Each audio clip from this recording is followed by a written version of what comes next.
Bienvenidos a Finanzas en Primera Persona, un espacio para conocer la historia detrás de quienes nos enseñan. En este ciclo de charlas nos sentamos con docentes y referentes del mundo académico para hablar de sus inicios, sus motivaciones, los momentos claves de su vida y también de su recorrido profesional, porque detrás de cada clase hay una historia que merece ser contada.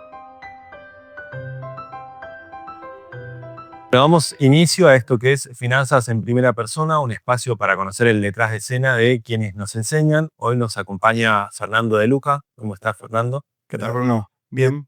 Bueno, Fernando es docente de nuestra casa de estudio, también tiene un recorrido profesional bastante amplio, así que hoy vamos a estar hablando un poco de eso. Pero bueno, un poco para empezar, quería comentar, vos sos de acá, de La Plata. Yo soy de La Plata. Este año 50 años, así que vivo en La Plata, que me adquirió el mundo. Así que eh, hace 5 años, 6 años que me fui para la zona de Brazotei y bueno, la verdad que hice educación primaria en La Plata, secundaria, universidad en La Plata y la mayoría de mis trabajos los hice en La Plata. ¿Y cómo es para el platense? Pues yo soy del interior, nosotros a los 18 años decís, bueno, che, te vas a estudiar. Acá como que forma parte más de la normalidad. ¿Cómo fue esa decisión de empezar a estudiar en la UNLP? Y a mí me quedó claro que lo que quería hacer empecé el secundario y ya sabía que quería seguir ciencias económicas. Vos estabas en el bachiller en economía. Yo salí de séptimo grado, mi papá estaba relacionado con la parte de negocios y demás, y mi prima era contadora y dije, quiero ir por el lado de las ciencias económicas. Bueno, mis papás me apoyaron en eso, entonces me metí en un perito mercantil para adquirir todo lo que eran conocimientos. Es más, eh, antes la educación pública era mucho mejor que lo que era la educación privada. Entonces yo salí de una educación pública primaria, me quise meter en una educación pública secundaria que era mejor que la privada y no hay lugar. No hay lugar, no hay lugar, así que tuve que irme a una privada, pero buscando lo que era perito mercantil. Y después, cuando terminé el secundario, sabía que iba a ir a la educación universitaria en la UNLP. Y ahí desembocaste en la Facultad de Económicas. Exactamente. ¿Estudiaron la carrera No. o ya estaba decidido? No, sí, lo que quería era estudiar contador y cuando empecé con el ciclo básico dije, me gusta más la gestión que lo que la parte contable. Entonces me fui por el lado de gestión. A muchos les pasas. Bueno, tuve a Santiago Barcos como profe, que la verdad excelente, entonces dije, no, yo quiero por ese lado. Y ahí, dentro de las materias que más te gustaron, ¿cuáles eran? Y al principio me empezaron a gustar todas las que era de administración y, Mendoza, claro, exacto. producción. Y producción la tuve en quinto, pero no era de las que más me gustaban. Eh, sí, cuando me tocó cuarto, porque bueno, yo ya elegí administración, entonces ya teníamos dos finanzas, y finanzas 1 lo teníamos a Aldo Alonso, y en la finanzas 2 teníamos a Rodolfo Apredo. Y ahí dije, sí, vamos por lo de finanzas. ¿Y durante tu trayectoria como estudiante te tocó trabajar o pudiste siempre dedicarte 100% a los estudios? Y en ese momento, yo empecé en el 93. Veníamos de una hiper, o sea, los recursos eran recontra escasos, no había internet. O sea, querías ir a buscar algo, tenías que ir a la biblioteca, conseguir libros, tenías que hacer fila para conseguir algo. Así que fuimos, tenía que conseguir recursos, abrir un emprendimiento y me lo fui bancando durante todo. Entonces hice la carrera, trabajando y estudiando. ¿El emprendimiento de qué se puede? Sí, flores y plantas. O sea, tenía un puesto en una feria, donde trabajaba 2 días a la semana y 2 días a la semana donde íbamos a buscar mercadería. Y 91, 92 nos empezó a ir bien. Empecé con algo chiquitito, ya en ese momento tenía 16 años. Y después para financiar la carrera, dije, bueno, yo quiero estudiar. Entonces mi mamá dijo, bueno, el vivero lo abrimos en casa también. Entonces se expandió, íbamos a la feria por un lado y mi mamá tenía el vivero en mi casa. Y esto de laburar y estudiar, ¿te atrasó un poco en la carrera? ¿La puedes llevar? No, no, pero sí hubo que tomar decisiones para, de alguna manera, el costo de oportunidad. Ok. Entonces, Me gusta eso. ¿A qué te referís con el costo de oportunidad? había veces que mis amigos salían los sábados, los viernes, los domingos, vida universitaria y yo el domingo me levantaba a las 5 de la mañana para ir a trabajar y me volvía a la 1 de la tarde. Y ahí me imagino la presión era bastante grande, laburando. No, natural, Natural. natural. Porque, o sea, tenía en claro el objetivo que tenía. Entonces, sabía que si no conseguía los recursos, no me podía financiar o tenía que de alguna manera dejar de utilizar cosas. Qué sé yo, había libros que no podía comprar, por ahí había salidas que no podía tener. Entonces dije, no, o sea, no quería restringir cosas. Entonces preferí por ahí no salir tanto y dedicarme a lo que era estudiar y trabajar. Por ahí a veces sí llegaba cansado y demás, o por ahí a veces salías los sábados y después tenías que seguir derecho el domingo, pero eran también una época donde vos podías hacer las dos cosas y de alguna manera eh, tenías la posibilidad de crecer. Y ahí, entonces, laburaste mientras trabajaste mientras estudiabas y después cuando comenzaste, cuando ya te recibiste, ¿cómo te introduciste en el mundo financiero, en el mundo laboral más vinculado? Lo que pasa es que el trabajo y el estudio no fue gratis tampoco, porque yo tenía un grupo de amigos que que no trabajaban, estudiaban pero no trabajaban y la distancia se hacía. Entonces dije, bueno, no me recibo más. Entonces, en el 99 dije, dejo el emprendimiento y me dedico solamente a estudiar. Y me dediqué de lleno y en ese año metí 12 materias. Pero, o sea, es como que me puse al día con un montón de cosas, pero básicamente eran 12 horas que le dedicaba facu, facu, facu, facu, facu. Y ese momento de tomar la decisión de dejar de estudiar, se- ¿sentiste cierta frustración a lo largo del estudio? ¿Cómo lo laburabas? O... Ah, muchas veces dudas te aparecían miles.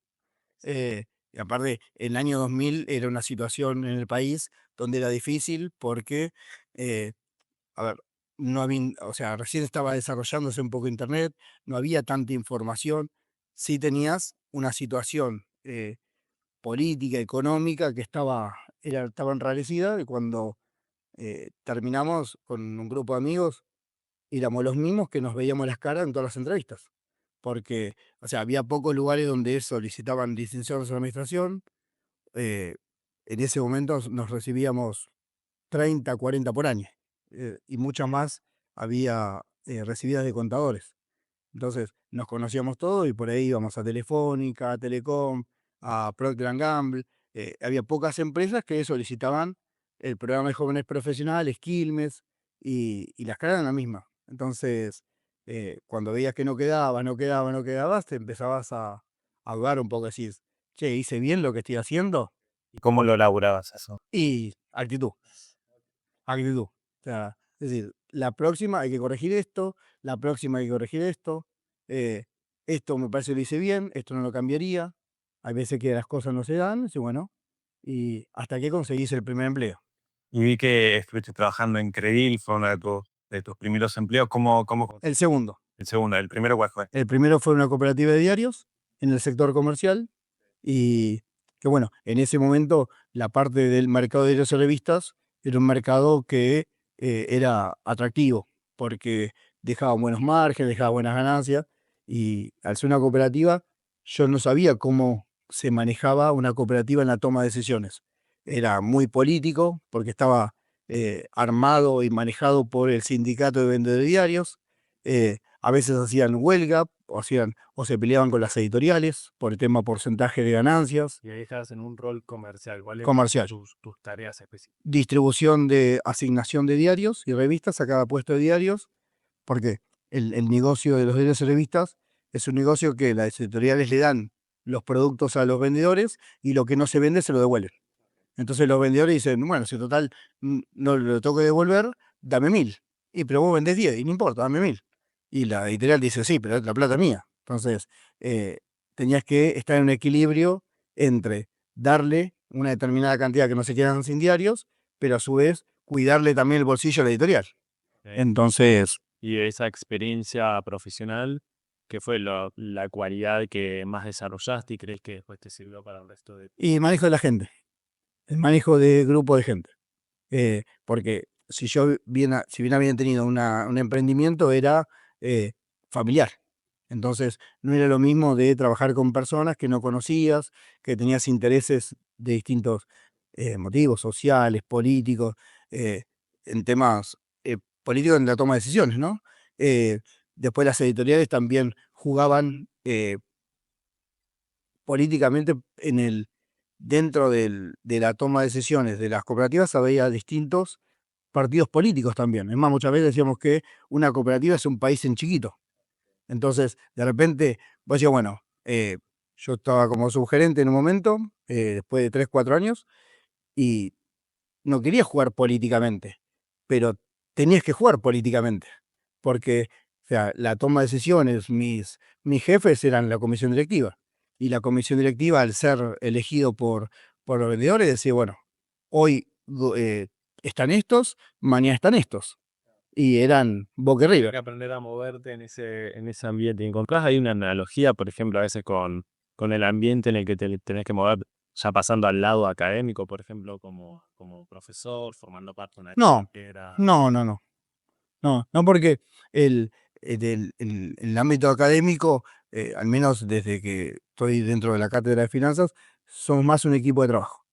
Entonces, si bien podemos tener distintos criterios y demás, siempre tenemos, Para el mismo lado. sí, y nosotros nos conocemos ya más de 18 años, con lo cual ya sabemos cómo opina uno, cómo opina otro, qué le parece algo, y tratamos muchas veces si alguien no puede hacer tal cosa, bueno, que el equipo de trabajo pueda resolver situaciones. Nos tocó enfrentar la pandemia, por ahí como aspecto más drástico, porque no sabíamos cómo resolverlo. Porque en definitiva, consideramos siempre que al ser una materia de quinto año, y encima hay chicos que pueden estar recursando y demás, el alumno es lo más importante. Entonces, en el 2020 había una situación donde chicos que estaban prácticamente por recibirse se encontraban con que muchas materias no podían rendir finales, no podían cursar, no estaban muy desarrollado la tecnología del Zoom. Entonces, bueno, hubo que en un breve plazo de tiempo aprender una cierta tecnología, que la Facu ya lo veníamos trabajando antes. Y eso fue como la puesta en marcha nada más. ¿Y cómo fue esa introducción tuya al mundo académico? Recién estábamos hablando de finanzas de empresas, también fuiste profesor en otras materias. En Administración 1. Mi primera experiencia fue en el 2001. eh, Entré como profe de Administración 1. Tuve como ayudante de Martín López Armengol, genio, capo. Y bueno, también me ayudó en un montón de cosas. eh, Después entré 2006. eh, Entré de ayudante en finanzas. Y ahí como en 2007 empecé con Credil. Entonces no podía hacer las dos ayudantías. Entonces elegí ir por el lado de las finanzas, y ahí renuncié a lo que fue Administración 1. ¿Cómo es ese trade-off siempre entre lo profesional más académico y lo profesional hasta increíble o actualmente independiente? ¿Cómo manejas esa? Y son distintos roles, distintos chips que uno tiene que tener. O sea, en el chip de docencia es transmitir conocimiento, experiencias, anécdotas, eh, y fundamentalmente eh, que que los profesionales salgan con la mayor excelencia posible. Eh, y después, en la parte de lo profesional, de la parte financiera y demás, una parte tiene que ver con lo estratégico, que a mí en lo profesional me gusta más ir por ese lado, y una parte por lo operativo. Entonces, si bien lo operativo hay que estar, resolver situaciones, conflictos, eh, miro más para lo que es el proyecto, ¿sí? Si el proyecto cierra, voy para adelante. Si el proyecto no cierra, chao.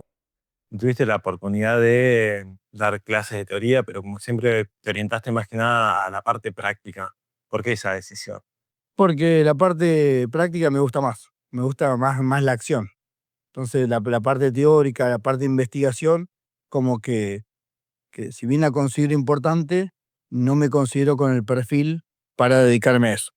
Ok. Entonces, Y ahí en el aula, ¿qué buscas transmitir? ¿Qué enseñanza buscas que se lleva más allá de formar eh, profesionales de excelencia? y que se puedan interpretar variables desde el punto de vista de la práctica, desde el punto de vista de la realidad, y cómo tener determinadas flexibilidades para utilizar distintas herramientas. O sea, lo que uno busca es, a ver, un poco eh, transmitir lo que uno recibió. Entonces, a mí me gustó mucho todas las herramientas que me dieron los profes para poder utilizarlas en distintas situaciones, y me abrieron la cabeza en situaciones donde para mí muchas cosas eran blanco-negro. Y después me enseñaron de que no. Mira que blanco-negro son situaciones extremas.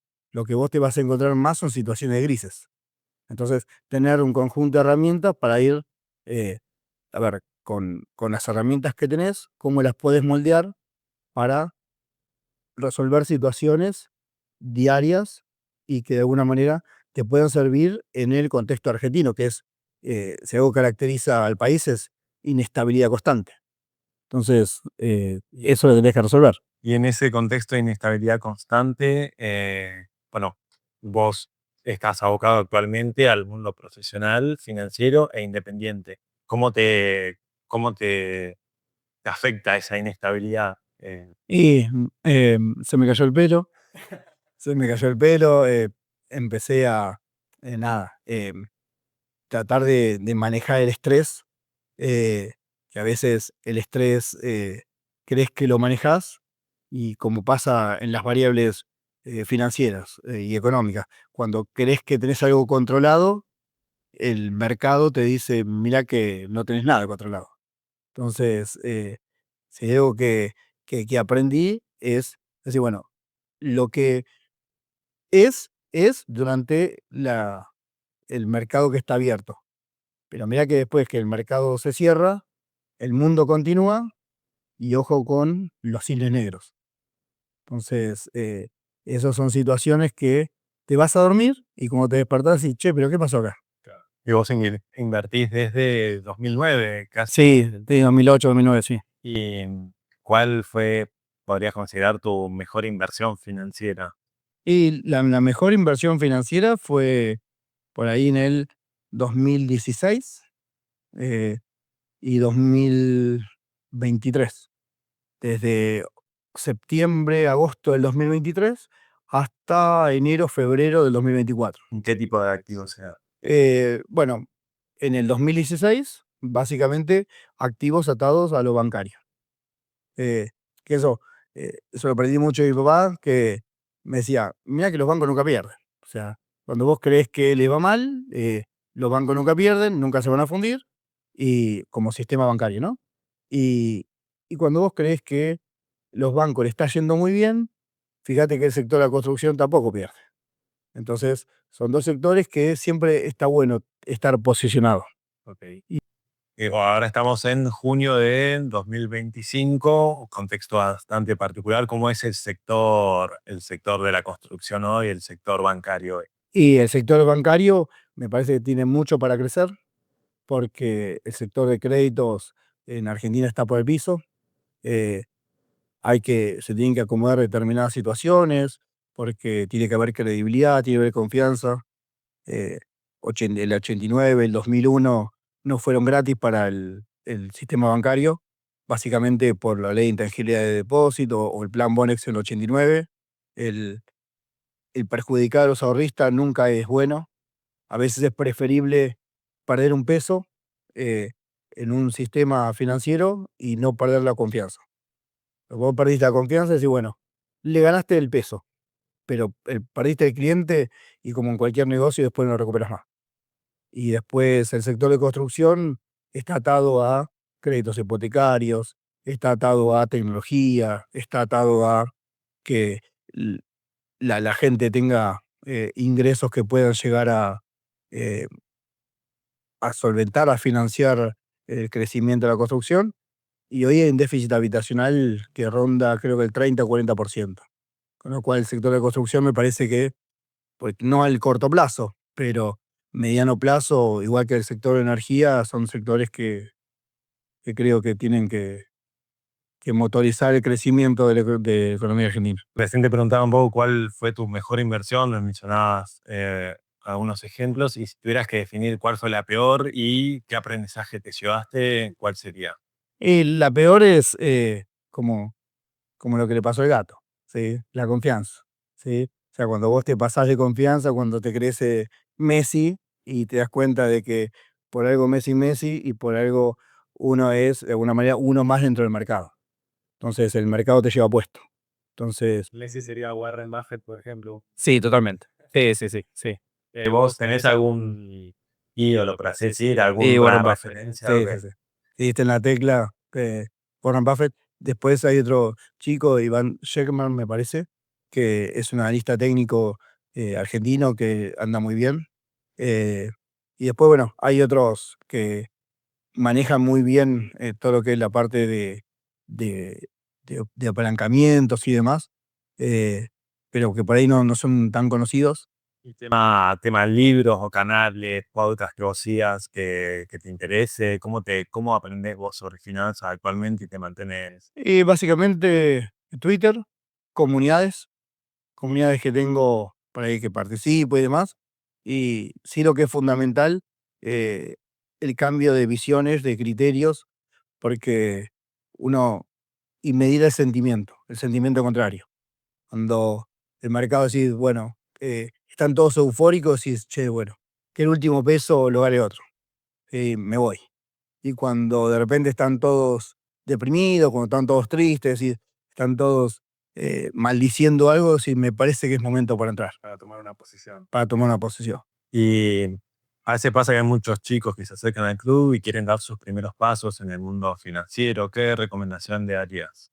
Y como la Facu, paso a paso, materia a materia, ponerse metas pequeñas y ir aprendiendo del mundo financiero.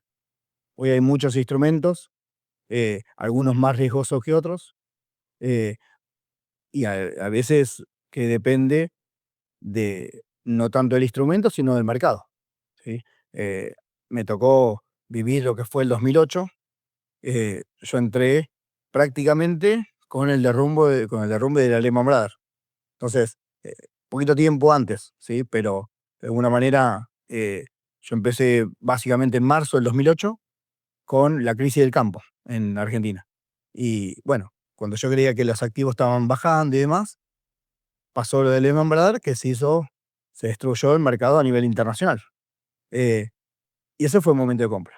Entonces, a partir de ahí, las tasas de interés estuvieron cercanas al 0% y eso fue un viento de cola importante para todos los activos financieros. ¿Querés explicar a la audiencia un poco qué implicancia tiene que las tasas de interés estén a los niveles que mencionabas? Y la tasa de interés es el precio del dinero, con lo cual, cuanto más barato es algo, eh, más demanda va a haber sobre eso. Y el dinero, al ser barato, hace que explote lo que es la renta variable, lo que es el sistema financiero, renta fija, y viceversa, ¿sí? Hoy las tasas de interés internacionales están altas, por eso también es importante saber lo que es el riesgo país, ¿sí? Pasamos de situaciones de investment grade a situaciones de default, y eso termina afectando a todos los activos que están dentro de un país. Les da inestabilidad, les da volatilidad. Si bien está bueno, porque los rendimientos pueden llegar a ser importantes, bueno, también las pérdidas pueden ser importantes. Volviendo un poco para atrás a el Fernando que era estudiante, que salía de la facu, iba a laburar, volvía al laburo, se sentaba a estudiar. Si te lo cruzaras hoy y le tuvieras que dar un consejo, ¿qué consejo le darías? Que haga exactamente lo mismo que hizo, que no le cambie ni una coma. Errores, aciertos, porque de las virtudes se aprende, de los errores también se aprende. Eh, Hoy soy quien soy por aciertos y desaciertos. Que no vaya para otro sector que no sea el de las finanzas.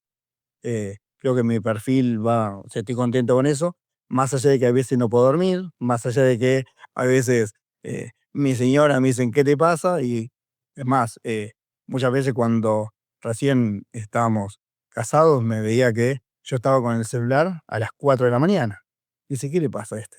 Y yo también ando como abría el mercado chino, como abría los premarket. Y hasta que entendió a qué me dedicaba. Pero bueno, a veces el 24/7 hace un desgaste importante. Pero si vos estás preparado, no me pasa nada. Pero no le cambiaría nada.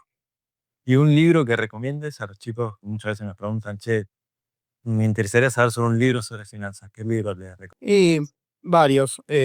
Uno de. Me gusta mucho Vivir del Trading, de Alexander Elder. Después El método de Stan Weinstein. También hay un libro muy interesante de Leones y Gacelas, que un poco habla de cómo las manos fuertes llevan a que le saquen el dinero a las manos débiles, y muchas veces cómo las manos débiles se dejan sacar el dinero por las manos fuertes, por la codicia, por el miedo.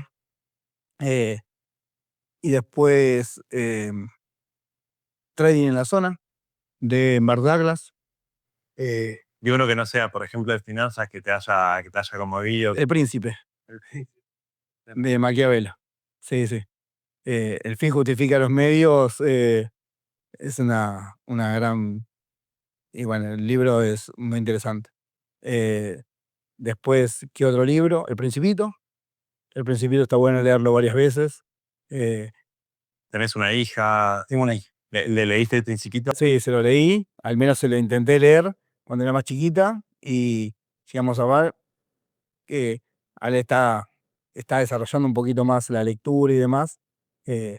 Pero no se pone mucho tiempo en como que la atención hacia algo, más de 5 o 10 minutos, no les gusta, pero sí, El Principito se lo leo. Por ahí hay otros libros de cuentos y demás, todo lo que es Disney. O sea, yo le empiezo a leer El Principito y me dice, no, léeme Disney.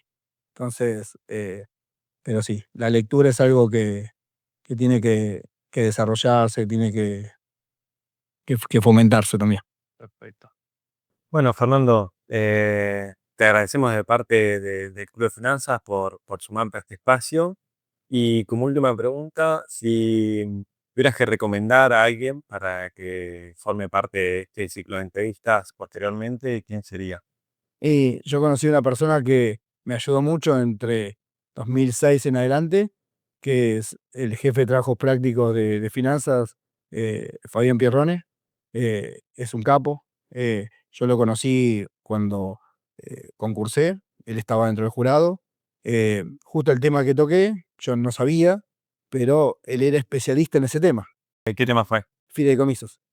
O en un momento hablamos de fideicomisos, y, y cuando me empezó a preguntar, yo le fui contestando, me empezó a hacer preguntas raras, digo, y me abrió la cabeza, sí, porque mirá como que me está preguntando y me sacó del foco. Y bueno, después me enteré de lo que hacía, y la verdad, capo, y muchas veces cuando hablo distintos temas con él, todo, sigue teniendo esa particularidad de, por ahí, con disparadores, decir, che, mirá, yo tenía que ir para allá y me abrió la cabeza que lo mejor es ir para acá. Entonces, me parece que les podría agregar, es un libro abierto. Sí, la verdad que un cap. O sea, todo lo que es la parte de fideicomisos, la parte de, de análisis de empresas, tiene muy buena lectura de las variables financieras con políticas y económicas, eh, y está muy bien contactado en el sistema bancario. Buenísimo. Bueno, vamos a intentar incluirlo después. Así que bueno, muchas gracias, Fernando. Muchas gracias.